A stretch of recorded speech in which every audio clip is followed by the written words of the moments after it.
Hey guys, Mr. Abby. Feeling a lot better after a good weekend of rest. I hope you guys are all doing well. I hope you're getting to check out some of the nice weather that we've been having, even though it's a little chilly today. Um, I know we talked a lot about deserts last time, place where there isn't really a lot of water. A lot of the animals have to have special adaptations to get away with not having that water access to them. But today we're going to go a completely different direction and we're going to talk about freshwater. Freshwater habitats kind of have the opposite going on. They've got plenty of fresh water, the kind of water that most of us plants and animals that live on land need to stay healthy. Because we know that salt water, what we have in a lot of our oceans, we can't really drink that. It can make you sick if you drink salt water for a lot of us plants and animals. So freshwater habitats, they have a lot of different kinds of animals and plants that live around them. I'm sure some of you guys are going to be very familiar with this kind of habitat because New York, the state we live in, has a lot of really great freshwater habitats. Um, if you've been to any of our state parks, a lot of those places, they have usually some kind of lake, a river, a creek. They might even be named after that lake. Um, There's a lot of great places upstate that you can check out that have great access to like a nice river if you go fishing, if your family takes out boats or kayaks. You probably have seen a lot of these habitats and stuff where frogs grow up, places where you see stuff like lily pads. Um, Freshwater habitats are a really great place to see what the kind of nature that New York is really known for. A lot of people, when they think of New York, they think of the city. But where I grew up in Cuca Lake, which is down a little further south towards the Corning area. There's a lot of great little rivers and streams and lakes that you can check out. There's a lot of great things to do around them. Like I said, you can go fishing, you can do all sorts of stuff. Some of your families might go to like New Jersey to go deep sea fishing and stuff like that. But around New York, we've really got a lot of amazing freshwater habitats that most states, most people in the U.S. and around the world can't see. It's really easy to take it for granted if you live in New York how rare some of these places are because again, most of the earth is covered in salt water, like in oceans. And only like 1%, only a tiny, tiny bit of that water is fresh water. And we might see it a lot where we live, but in most of the world, you don't see a lot of these kind of habitats. You don't see a lot of these kind of animals that we see. Um, and it's really nice that we have that access that we do. Um, Again, fresh water is really important to us animals that live on land for drinking, but there are all sorts of different plants and animals that rely on these freshwater habitats for their whole lives. They need them, like frogs need them for laying their eggs, and then the tadpoles live in the water, and then they grow up and they always stay around the water.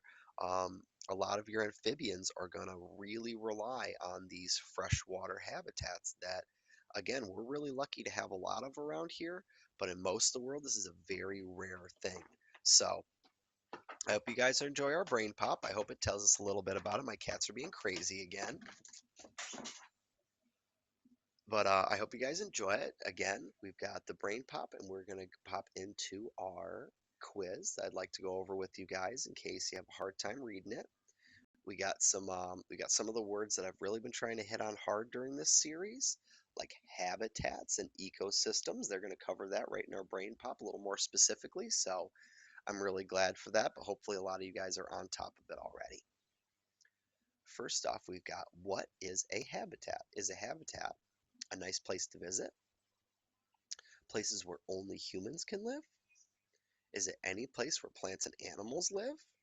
Or is it living things that only live near fresh water? An ecosystem, I know I've been hitting a lot on the word ecosystem because it's a really important one, is a little different from a habitat. So, is an ecosystem a place where plants and animals live? Is it a community of living and non-living things? Is it only the non-living things in a habitat like rocks, water, and air? Or is it only the living things in a habitat like the plants and animals? Yeah, we've hit a lot on ecosystems. One clue I can give you guys where it comes to that question is think relationships. Think relationships. So it's not just the place you live, but it's the kind of relationships between the different things and uh, creatures that live in that area. Most of the Earth is covered in water, like we talked about. You can see here on my globe. We know that the Earth is mostly covered in water, except on my globe, the water isn't blue like you might see it on a lot of globes. My globe has this kind of tannish white area. That's all the water. But as we know, that most of that water on Earth is in the oceans, which is salt water. Not so good for you and I to drink.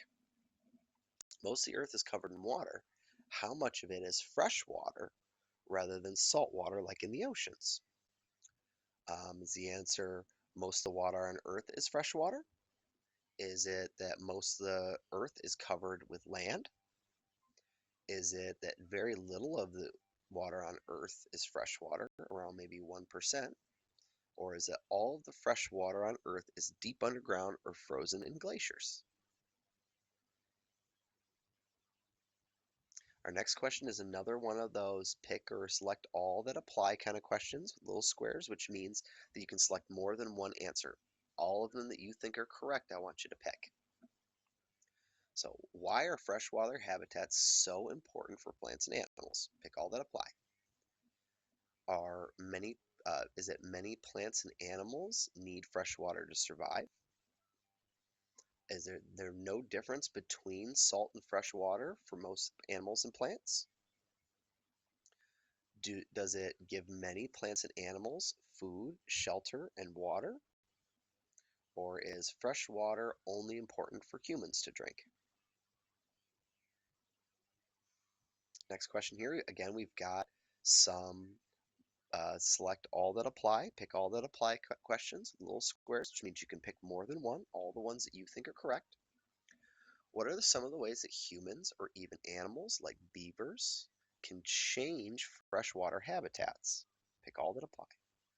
So, can pollution damage these habitats, making them harder to live in for some of the plants and animals? Is there so much fresh water on Earth that it doesn't really matter what happens to them?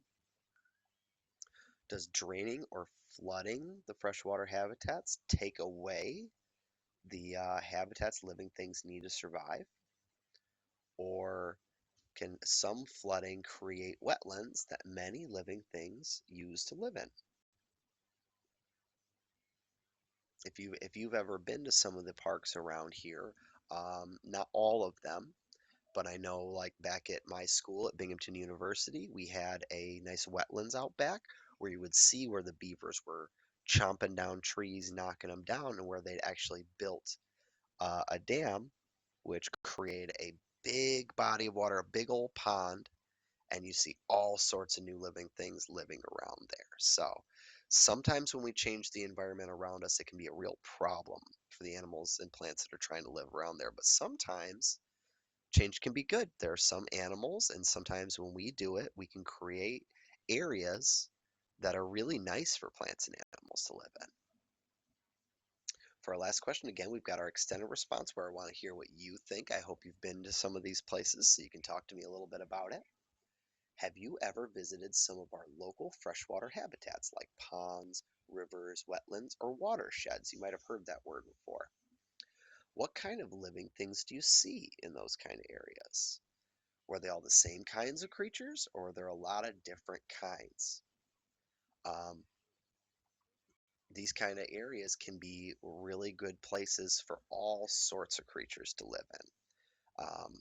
You might see some of these animals and plants, they might live in no other kind of place. Like when I went to a nature reserve, I think it was called Wolf Park down towards Binghamton, they had this floating like carpet of plants that you could walk right out on top of, but it would kind of flow like a water bed. You could feel that there was water underneath all these plants that you were standing on. And they had pitcher plants and those carnivorous plants that we love to talk about. I didn't see any Venus flytraps, but that's the kind of places they live.